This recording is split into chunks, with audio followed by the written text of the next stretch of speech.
There is a silence that screams louder than any argument you have ever had. It is not the silence of peace. It is not the quiet of rest. It is the heavy, suffocating vacuum left behind when someone who claimed to love you suddenly decides they cannot breathe in your presence anymore. You are sitting there, staring at a phone that has become a tombstone for your hope, wondering what you did wrong. You replay every text, every glance, every moment of vulnerability you offered, searching for the crack in the foundation. You tell yourself that if you had just been less needy, less emotional, less present, they would still be here. You convince yourself that your love was too much, that your heart was too loud, and that their departure was a rational response to your intensity. But you are wrong, and the truth is far more painful and far more liberating than you realize. They did not leave because you were too much. They left because they were too little. They left because their nervous system, wired for survival through isolation, interpreted your closeness as a threat to their very existence. And now, in the quiet aftermath, something strange is happening. The person who ran is starting to look back. The person who claimed they needed space is beginning to feel the crushing weight of the void they created. This is not magic. This is not manipulation. This is biology. This is the inevitable recoil of the avoidant mind when it finally realizes that the safety it chased is actually a prison, and the danger it fled was the only place it ever felt alive. Let us strip away the romantic narratives and look at the brutal machinery underneath. When you were together, your anxiety was a signal. Your need for reassurance, your desire for connection, your questions, they were bids for intimacy. To a secure partner, these are invitations. To an avoidant partner, these are alarms. Their amygdala, the ancient fear center of the brain, does not distinguish between a tiger in the bushes and a partner asking, "Where is this going?" Both trigger the same flood of cortisol. Both signal danger. So they deactivate. They shut down. They pull away not out of malice, but out of a primal, instinctual need to regulate their own dysregulated nervous system. They convinced themselves that they didn't care. They told themselves that you were clingy, that you were demanding, that you were draining them. This narrative was their shield. It allowed them to sleep at night. It allowed them to justify the coldness, the ghosting, the sudden emotional unavailability. They built a wall around their heart and called it independence. They mistook detachment for strength. But here is the secret they do not tell you. The secret they often do not even know themselves. Deactivation is not the absence of feeling. It is the suppression of it. And suppression is expensive. It costs energy. It costs joy.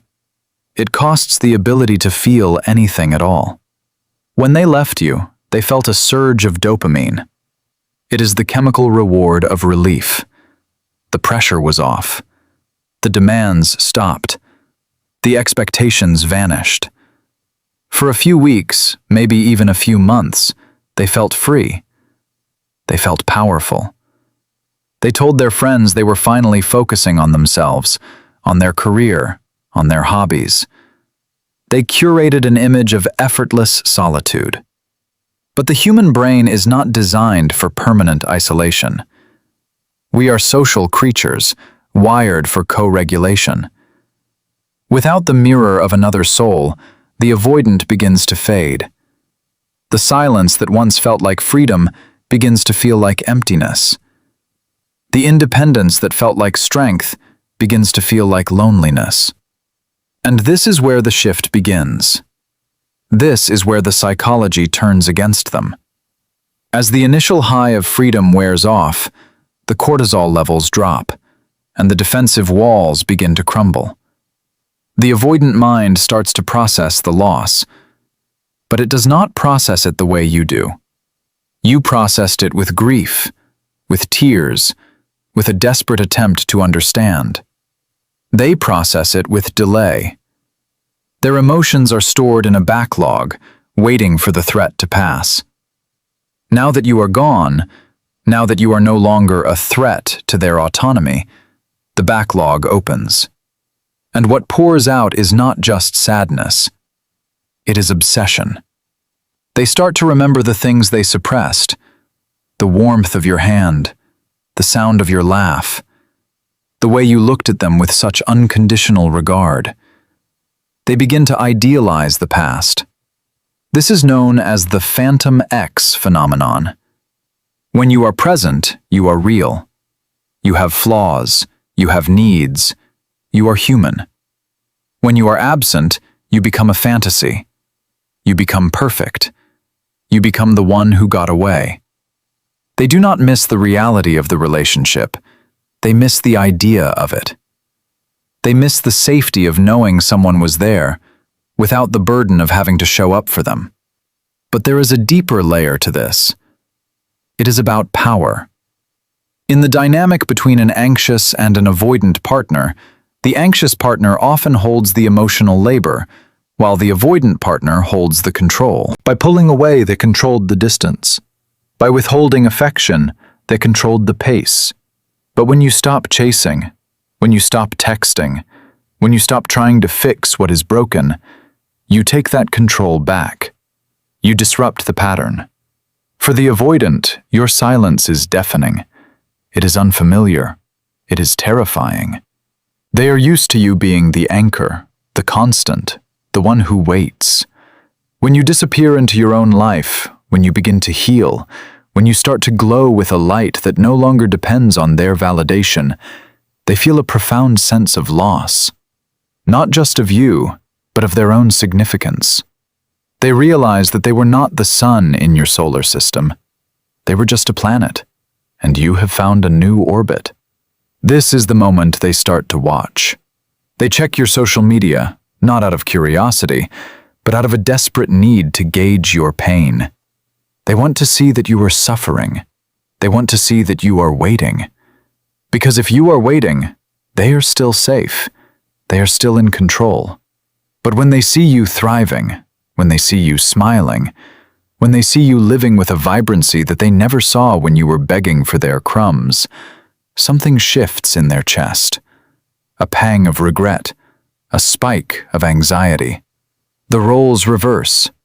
Now they are the ones wondering what you were thinking. Now they are the ones analyzing your posts, your stories, your silence. They start to question their decision. Did they make a mistake?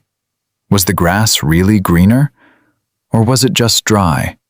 The neuroscience of this reversal is fascinating. When they perceive that you are no longer available, their brain registers a loss of resource. The dopamine system, which was rewarded by their independence, now seeks the reward of reconnection.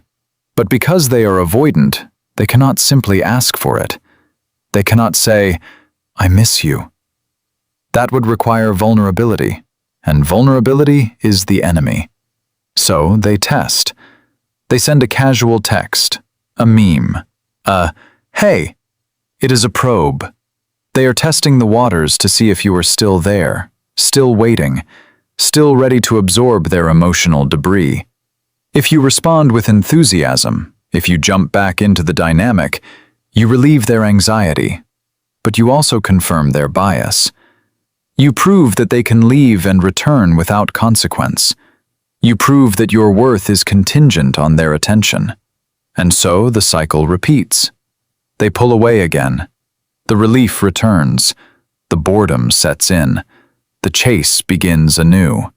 But if you do not respond, if you hold your ground, if you let the silence sit, then the anxiety transfers to them. They begin to ruminate. They begin to obsess. The avoidant mind, which prides itself on logic and detachment, becomes consumed by the unknown. Why aren't you chasing? What have you found that is better than them? Who is making you smile? The uncertainty triggers their attachment system. They start to feel the very anxiety they forced upon you. They feel the knot in the stomach, the sleepless nights, the constant checking of the phone. They are experiencing the emotional dynamics they rejected, but now they are on the receiving end. And it is intoxicating. It is painful. It is waking them up. However, there is a warning here. A crucial, dangerous trap. Do not mistake their return for transformation. Do not mistake their longing for love. They are not coming back because they have done the work. They are not coming back because they have healed their trauma. They are coming back because they are uncomfortable. They are coming back because the mirror of your absence has shown them a version of themselves they do not like. They are coming back to regulate their own discomfort. If you open the door, you will not find a partner. You will find a child seeking comfort. You will find someone who wants the benefits of your love without the responsibility of their own growth. And you will be drained again. Faster this time. Harder this time. Because you will have given them hope, and they will take it as permission to remain exactly as they are. So, what is the path forward? It is not to wait for them to change. It is not to play games to make them jealous. It is to undergo a fundamental identity shift. You must move from being the person who waits to the person who chooses. You must realize that your worth is not determined by their ability to tolerate your love. Your worth is inherent. It is biological. It is spiritual. It is unshakable. When you internalize this, the dynamic dissolves. You no longer care if they miss you. You no longer care if they reach out. You are no longer invested in their internal weather. You are focused on your own climate. You are building a life so rich, so full, so aligned with your true self that their presence becomes optional, not essential. This is the ultimate power. Not the power to make them chase you, but the power to no longer need them to. When you reach this state, something miraculous happens. You become magnetic. Not because you are trying to be, but because you are whole. People are drawn to wholeness, even the avoidant. They sense that you are no longer a source of demand, but a source of abundance. And paradoxically, this is the only state in which a healthy relationship with an avoidant partner is even possible. But by then, you may find that you no longer want it. You may find that the person who once seemed like your soulmate now seems like a stranger. You may find that you have outgrown the need for someone who requires you to shrink in order to fit into their life.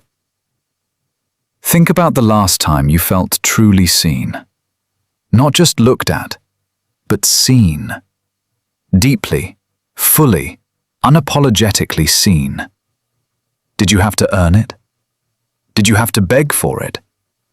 Or was it given freely, naturally, effortlessly? That is the standard.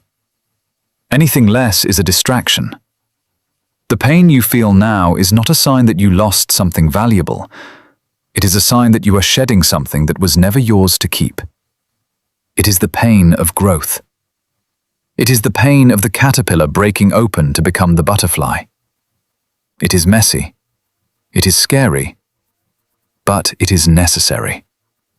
The avoidant ex misses you because you represented a depth of emotion they are afraid to touch. They miss you because you were the witness to their humanity, and now they are alone with their masks. They miss you because your love was a light that exposed their shadows, and now they are sitting in the dark. Let them sit in the dark. Let them learn to turn on their own light.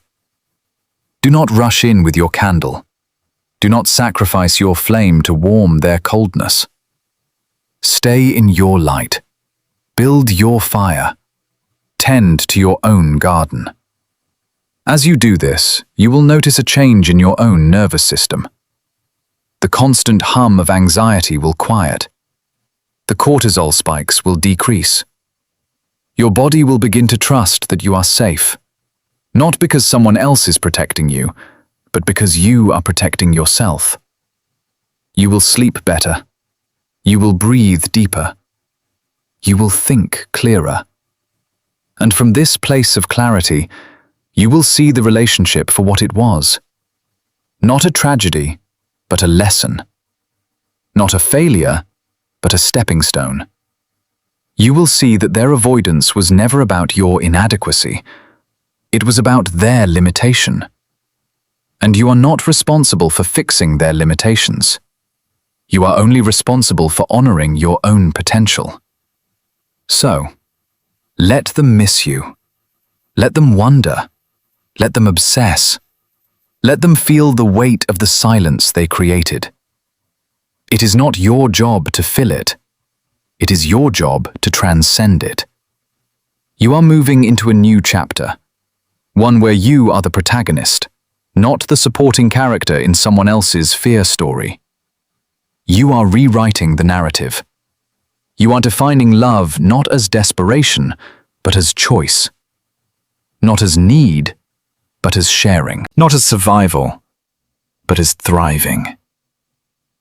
The next time you feel the urge to reach out, pause. Breathe. Feel the sensation in your chest. Acknowledge the pain, but do not act on it. Let it pass through you like a wave. Waves always recede, and when they do, you will still be standing.